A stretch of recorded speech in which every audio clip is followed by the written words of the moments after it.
What a week one. You couldn't have asked for a better week one, and we're still not completely done. We still have LSU, Florida State, Clemson at Georgia Tech. So we still got a couple of good games, or hopefully good games. But man, week one. Hey, don't forget to send your merchandise, your gear to represent your team. I now have a P.O. Box. It is P.O. Box 360, Liberty, South Carolina 29657. Anything you want to send me to represent your team so I can put on my back wall in my regular studio, send it to the P.O. Box, and I'll gladly do that. Also, shout out to Daniel Brazen. I believe that's how you pronounce his last name. Anyways, winner of week one score prediction. I picked number 5 Notre Dame at number 2 Ohio State. The final score was 21-10. His closest guess was 24-10. Only 3 points off and only 1 point better than the next runner-up. The next closest score was 17-10, which was 4 points off. So congratulations, Daniel. All winners will be paid on either the 24th or 23rd. So if you win more than once in the same month, you'll get all of it on the same day. If you want a chance to win your $20, all you have to do is join our Patreon page.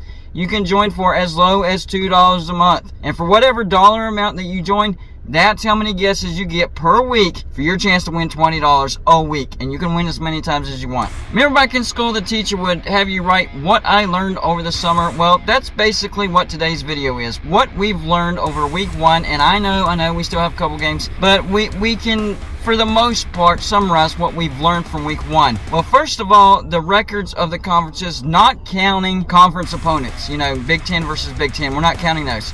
So the Big 12 went 9-1. The only loss was, of course, West Virginia. The ACC went 9-2. Boston College and Virginia Tech were the two unlucky ones that lost in the ACC. Pac-12 proving once again they are the worst Power 5 conference at 10-3. But the Big 10 and the SEC undefeated, 10-0 and 14-0. So basically, we didn't learn anything new. The Big 10 and the SEC are the best, and the Pac-12 is the worst. But what about specific teams? Well, first we'll start off with the ACC. Now, is Syracuse better than what we thought, or is Louisville worse than we thought? I predicted Syracuse to upset Louisville because it's just tough to beat Syracuse in that dome.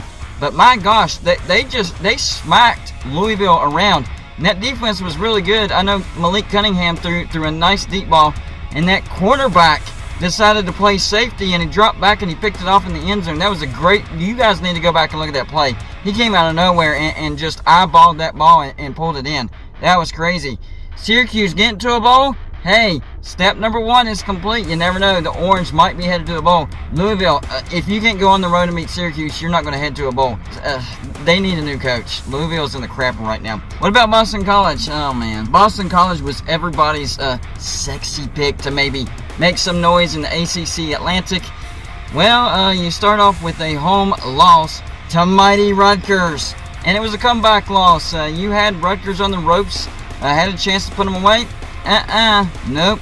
And they came back and beat you by 1 point. I think it was 22-21. Not good for Boston College. You might miss a bowl as well. On to the Big 12. What have we learned from the Big 12? Well, TCU is a lot better than what I thought, at least. Maybe people didn't agree with me. I thought TCU had a chance to finish last in the Big 12. I don't think that's going to happen. They looked really, really good against Colorado, or maybe Colorado's just that bad. I don't know, but Sonny Dykes has put together a really good offense over there at TCU.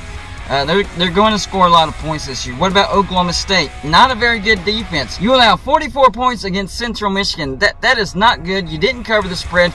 You put up a lot of points, but once again, Central Michigan. So Oklahoma State doing pretty much what I thought they would do, but they might be even worse. That might actually be a win for West Virginia on the road in Stillwater to end the season. You never know. Oklahoma State did not look good at all against Central Michigan. That brings me to West Virginia.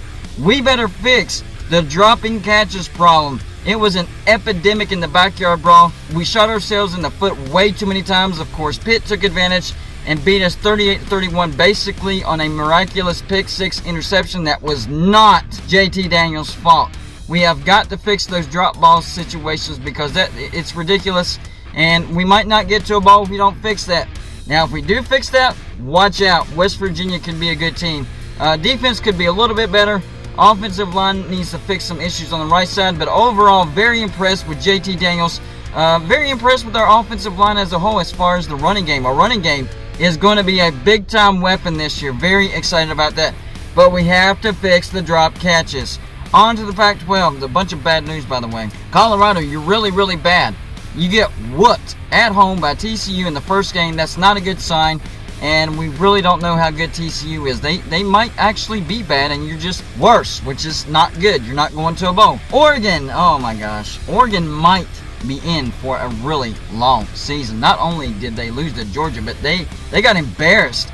Although, once again, Georgia might be the national champions again this year. I don't know, but that was a lopsided loss by Oregon. That has to be demoralizing. Back to the drawing board. Utah wasn't ready for the big moments, and I picked this upset. It's a tough way to start the season. I mean, that was a very hostile road environment.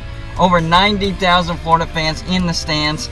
And it did take a last-second interception in the end zone. Utah had a chance to, at bare minimum, tie the game and send it to overtime. But Cameron Rising decided to try to win the game right then and there, and it cost him the game.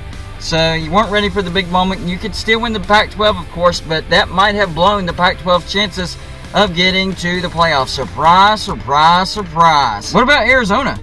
Arizona might be a bowl team. They go out and dismantle San Diego State. Raise your hands if you thought that was going to happen. Not me. I'm putting my hand down. That's crazy. Arizona, I did have them having a bounce back year, but not that big of a bounce back year. They look like a bowl team. Washington State is a bad football team. They beat a bad FCS Idaho at home by 1 touchdown. That's not a good sign. I thought Washington State was going to be a bowl team, but if they keep playing like that, that's not going to happen. Oregon State might win the Pac-12. I predicted Oregon State to beat Boise State, but man, were they impressive. And I think their schedule sets up to where they could have a really good season and possibly get to the Pac-12 championship and win the Pac-12. I know it's really, really early, but they look good. Could Oregon State win the Pac-12? Then there's Washington. I know they played an FCS team, but hey, you didn't lose like you did last year against Montana, so maybe Washington is in for a big bounce back year. I know it's just week 1. It's a wait and see, but it's better than last year, especially the start of last year, right? On to the Big Ten. Penn State headed for a 10-win season. In my opinion, one of the keys was going on the road and beating Purdue. That was a must for them to get 10 wins. They did so. Sean Clifford showed guts and poise. I like him as a quarterback. If he stays healthy, I think Penn State gets to 10 wins. Scott Frost will be fired in October. Not only did they lose to Northwestern, but they did not look good against FCS North Dakota. I think they're just going to wait till October whenever his buyout drops, and it's bye-bye Scott Frost. Michigan State didn't look good in their win, so I think my prediction of the Spartans taking a step back this year will come true. But I still think they're a bowl team. Ohio State offense, it struggled against Notre Dame. Maybe Notre Dame has a really good defense. I don't know, but the Buckeyes offense did struggle. But the defense is legit. It is paying off already. Knowles calling a great defense out there, but hopefully they can figure out the offense. Michigan might not have a letdown year this year. Maybe they can win the Big Ten. They looked good against Colorado State. But what about Iowa? Iowa has nothing that resembles an offense. They win the game 7-3. Without scoring a touchdown against lowly South Dakota State. You can't do that. Iowa fans are very, very worried. Trust me, I've talked to them. Rutgers looks like a bowl team. They go on the road and beat a pretty decent Boston College. Rutgers make it a bowl? Hey, I believe it because guess what? Greg Schiano is back in town. And finally, the SEC. Not gonna lie, Georgia looked like the national champs. It looks like they're gonna win the national championship again. I know it's game 1, but Oregon was supposed to be a really good team. Georgia dismantled them. Hey, back-to-back national champions? As of right now, it looks very, very possible. Then there's Missouri's defense. Oh, man. It's probably going to cost them a bowl. I mean, they still won the game, but that defense has got to get better or they're going to lose 7 games in the SEC. Florida is in for a big bounce-back year. I'm believing it now. I believed it before the Utah game. I predicted the upset. It came true. That was a must-win, and they got it. I think they can get to 8-4. Not elite, but better than last year. What about Arkansas? They survived a scare from Cincinnati, and KJ Jefferson actually did not look good. If Arkansas wants to contend in the SEC West, their quarterback KJ Jefferson has got to perform better than what he did on Saturday. Then there's Ole Miss, and their offense underwhelms against Troy. I thought they'd hang 50 on Troy. That did not happen. A win's a win, right? But you got to get that offense going, especially in the SEC West. Vanderbilt is now 2-0. Who saw that coming? And I know, their last opponent was Elon. But they whooped Hawaii and now beat FCS Elon. They're 2-0, baby. Could we be talking about Vanderbilt getting to a bowl by the end of the year? Well, they're 4 wins away. Then there's Alabama. Alabama might have the best defense in the entire nation. I know it was Utah State, but 55-0.